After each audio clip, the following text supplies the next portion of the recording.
Hello friends, welcome to health Tamil. நாம் இன்றைக்கி mutton குழம்பு தாங்க, பாய் வீட்டு ஸ்டைலில் அரைச்சி வச்ச மட்டன் குழம்பு தாங்க செய்ய போகிறோம்.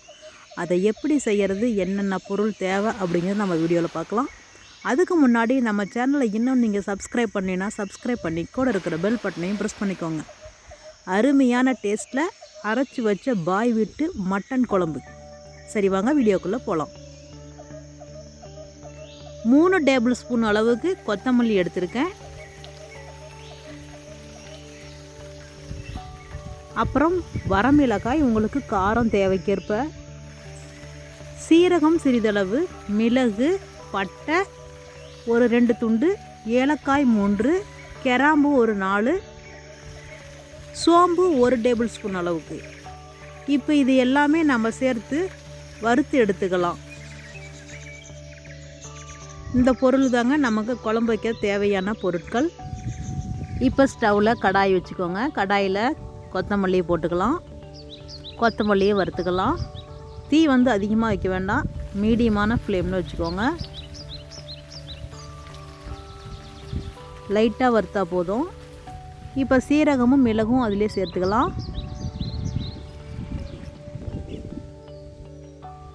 இதையும் நல்லா வறுத்துக்கோங்க. ஒரு 2 நிமிடம் வறுத்தா போதும். பாருங்கள், அவ்வளோதான். இப்போ வறுத்தாச்சு. இப்போ பாருங்கள், அதே கடாயில் கொஞ்சமாக ஆயில் சேர்த்திக்கலாம். ஆயில் சேர்த்து வரமிளகாய் அதிலே போட்டுக்கலாம். லைட்டாக இதுவும் ஒரு இளவறுப்பாக வறுத்து எடுத்துக்கலாம். கூட கருவேப்பிலை சேர்த்திருக்கேன். ஒரு 2 கொத்து கருவேப்பிலை சேர்த்துக்கிட்டால் போதும்.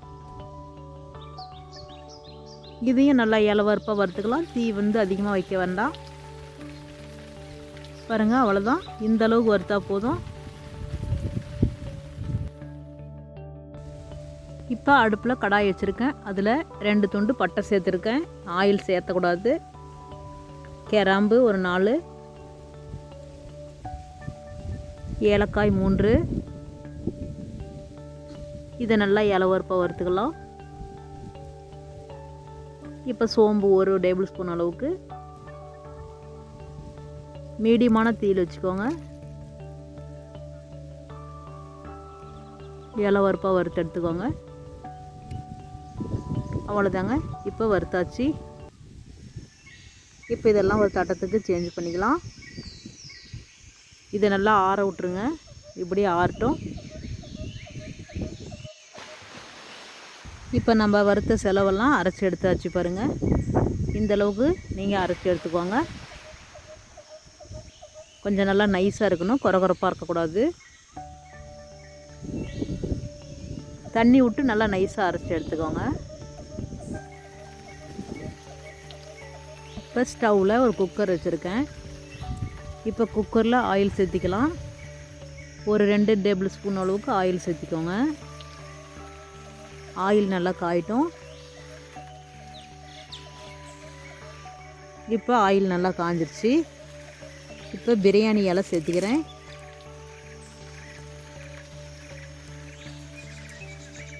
இப்போ பட்டை சேர்த்திருக்கேன் 2 துண்டு அளவுக்கு. அடுத்தது ஏலக்காய் சேர்த்திக்கலாம். 3 ஏலக்காய். தீ கம்மியாகவே வச்சுக்கோங்க, அதிகமாக வைக்க வேண்டாம். 3 கிராம்பு சேர்த்திருக்கேன்.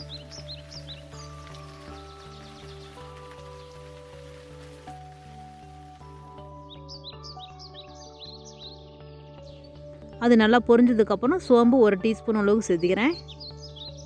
சோம்பு நல்லா பொரியுது. இப்போ சின்ன வெங்காயம் ஒரு 15 அல்லது 20 வெங்காயம் நீல வாக்கில் கட் பண்ணதும் சேர்த்திருக்கேன்.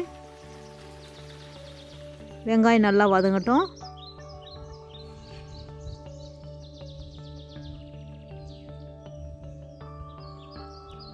சின்ன வெங்காயம் நல்லா வதங்கிருச்சு. இப்போ நம்ம இஞ்சி பூண்டு பேஸ்ட்டு சேர்த்திக்கலாம். அது 2 டேபிள் ஸ்பூன் அளவுக்கு சேர்த்திருக்கேன். இஞ்சி பூண்டு பேஸ்ட்டு போட்டுட்டு நல்லா கலக்கி விடுங்க.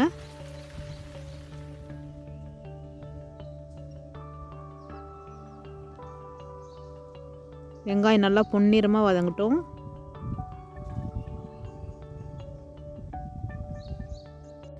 பாருங்கள், இப்போ நல்லா வதங்கிருச்சு. இப்போ பூண்டு நான் சேர்த்திக்கிறேன். ஒரு 6 பல்லு பூண்டு. பூண்டு நல்லா வதங்கட்டும்.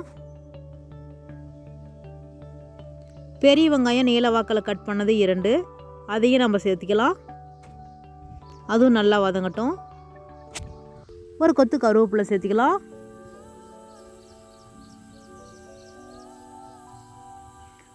நல்லா வதக்கி விடலாம். வெங்காயம் நல்லா பொன்னிறமாக வதங்கணும்.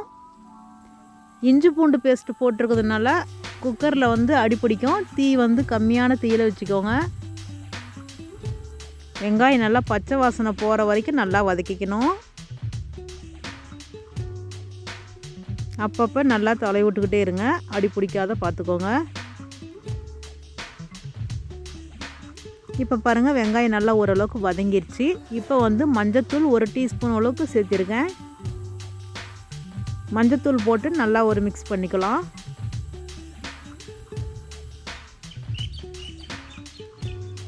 இன்னும் நல்லா வதங்கணும்.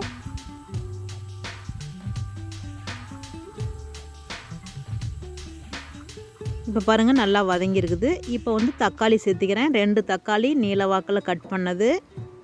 தக்காளியும் சேர்த்து நம்ம வதக்கிக்கலாம். தக்காளி நல்லா மசிகிற அளவுக்கு நல்லா வதக்கிக்கோங்க.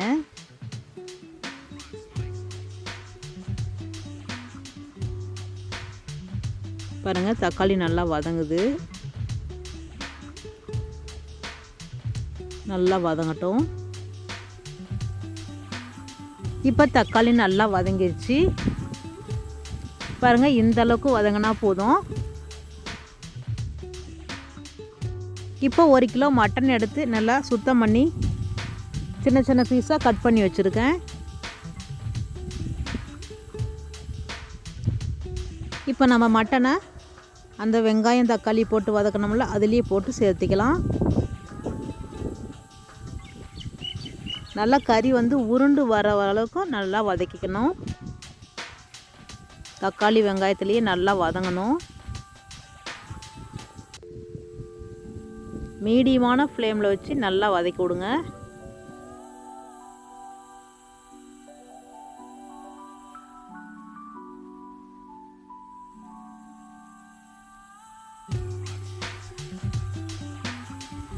கறி நல்லா உருண்டு வர அளவுக்கு நல்லா வதங்கணும். இப்போ பாருங்கள், நல்லா கறி நல்லா உருண்டு வர அளவுக்கு நல்லா வதங்கியிருக்குது. இந்த ஸ்டேஜில் தேவையான அளவுக்கு உப்பு போட்டுக்கலாம். உப்பு போட்டு நல்லா மிக்ஸ் பண்ணிக்கிங்க.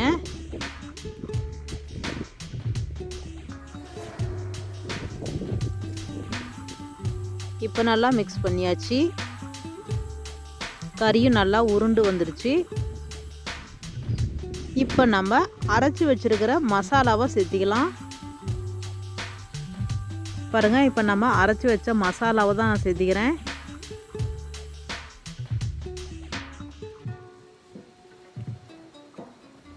அந்த ஜார் அலசி அதில் இருக்கிற தண்ணியும் சேர்த்திக்கலாம். நம்ம அதுலேயே நான் வந்து 1.5 லிட்டர் அளவுக்கு தண்ணி சேர்த்திருக்கேன். மசாலாவை போட்டு தண்ணியும் சேர்த்திட்டு நல்லா மிக்ஸ் பண்ணிக்கலாம். உப்பு டேஸ்ட்டு பார்த்துக்கோங்க. உங்களுக்கு குழம்பு எந்த அளவுக்கு தேவைப்படுதோ அந்த அளவுக்கு நீங்கள் தண்ணி சேர்த்திக்கலாம். நான் வந்து ஒரு 1.5 லிட்டர் அளவுக்கு தண்ணி சேர்த்துருக்கேன். உப்பு டேஸ்ட்டு பார்த்துட்டு நம்ம குக்கரை க்ளோஸ் பண்ணி வச்சிடலாம். உங்களுக்கு எத்தனை விசில் தேவைப்படுதோ அத்தனை விசில் விட்டுக்கோங்க. நான் வந்து ஒரு 5 விசில் விட்டுக்கிறேன், கறி நல்லா வேகிறதுக்காக.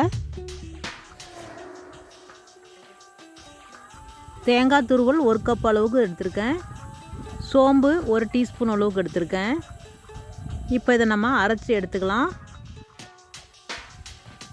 இப்போ வந்து விசில் வந்துருச்சு. நம்ம இப்போ குக்கர் ஓப்பன் பண்ணி பார்க்கலாம்.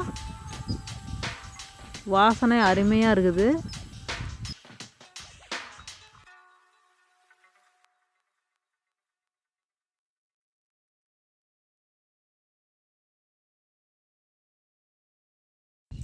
இப்போ மறுபடியும் நம்ம ஸ்டவ் பற்ற வச்சிடலாம். இப்போ நம்ம அரைச்சி வச்சுருக்கிற தேங்காய் சோம்பு அரைச்சி வச்ச பேஸ்ட்டை நம்ம அதிலேயே மிக்ஸ் பண்ணிக்கலாம். அதனால் ஸ்டவ் பற்ற வச்சு மறுபடியும் அதை கொதி விடலாம். இப்போ பாருங்கள், அந்த பேஸ்ட்டை நம்ம அரைச்சி வச்சுருக்கிற பேஸ்ட்டை நம்ம அதிலே மிக்ஸ் பண்ணிக்கலாம். உங்களுக்கு தண்ணி எந்தளவுக்கு தேவைப்படுதோ குழம்புக்கு அந்தளவுக்கு வச்சுக்கோங்க. கம்மியாக வச்சுக்கலாம். நான் கொஞ்சம் அதிகமாக வச்சுருக்கேன்.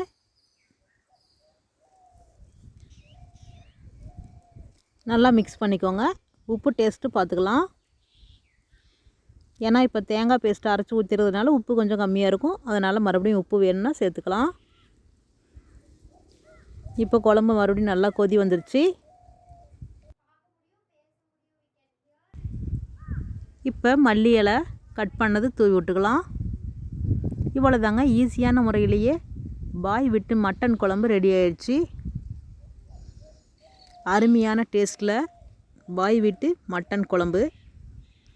இதே மாதிரி இதே அளவுகளோடு நீங்களும் செஞ்சு பாருங்கள். செஞ்சு பார்த்துட்டு எப்படி இருக்குன்னு கமெண்ட் பாக்ஸில் கமெண்ட் பண்ணுங்கள். மறக்காமல் நம்ம ஹெல்த் தமிழ் சேனலை சப்ஸ்கிரைப் பண்ணி கூட இருக்கிற பெல் பட்டனையும் ப்ரெஸ் பண்ணிக்கோங்க. பாருங்கள், பார்க்கவே அருமையாக இருக்குது. இதே மாதிரி நீங்களும் செஞ்சு பாருங்கள். சின்னவங்கலேருந்து பெரியவங்க வரைக்கும் எல்லாருமே விரும்பி சாப்பிடலாம். பாய் விட்டு மட்டன் குழம்பு தாங்க.